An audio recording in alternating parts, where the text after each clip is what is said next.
আসসালামু আলাইকুম রহমতুল্লাহি ওয়া বারাকাতুহু। দৈনিক নয়া দিগন্ত।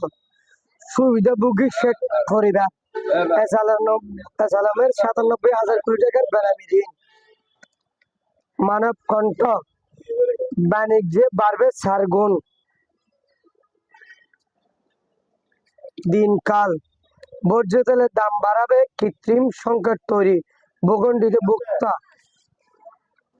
দেশ রূপান্তর, আদেশে জোরে ট্রাম্পের পূর্ণযাত্রা। খোলা কাগজ, পুনর্বাসনকারীদের নিশ্চিহ্নে মরিয়াছিল আওয়ামী লীগ। জায়গায় দিন, কমছে উৎপাদন, বাড়ছে ক্ষতি। আজাদি, ৭ বছরে ৭ ফুট করে নামছে পানি হাসপাত চট্টগ্রাম নগর। কর্ণফুলী, বাংলাদেশ ভারত সম্পর্কে সীমান্ত বেড়ায় তিক্তা। বীর চট্টগ্রাম মঞ্চ, বৈষম্য বিরোধী ছাত্র আন্দোলন, কেন্দ্রীয় কার্যালয়ে মারামারি। দৈনিক সাংঘ, হাসিনাকে ফেরাতে কঠোর ডাকা। মানব জমিন, ভেঙে পড়ছে বিশ্ব ব্যবস্থা। কালের কণ্ঠ, সাবেক ৫০ নারী এমপি করজালে। যুগান্তর, আমি সানা দিতে নিশ্চয় হয়ে গেছি, অর্থনীতি চক্রান্ত ট্রান্সপোর্টের কাছে অভিযোগ। আজকের পত্রিকা, নেতৃত্ব শূন্য সংগঠন, প্রশাসককে অস্তিত্ব। কালবেলা, প্রস্তাবিত পোশাক নিয়ে ক্ষুদ্র পুলিশ।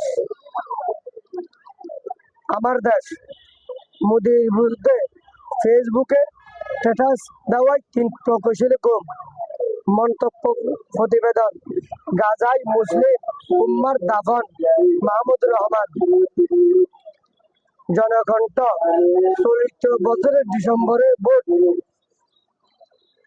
দৈনিক সংগ্রাম, ভারত শেখ হাসিনাকে ফেরত না পাঠালে প্রবর্তন চুক্তির লঙ্ঘন হবে, আইন উপদেষ্টা।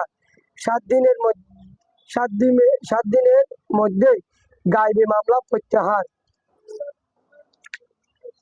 সমকাল, যুক্তরাষ্ট্রে অভিবাসন নীতির প্রভাব পড়বে বাংলাদেশেও, জন্মসূত্র নাগরিকত্বের সুযোগ বাতিলের আদেশ। প্রথম আলো, চীনের প্রতিবেশী নীতিতে গুরুত্বপূর্ণ বাংলাদেশ। আমাদের সময়, কেলাভিউ মামলায় অভিযুক্ত কেউ প্রার্থী হতে পারবেন না। বাংলাদেশ প্রতিদিন, হাসিনাকে ফেরাতে কঠোর ডাকা।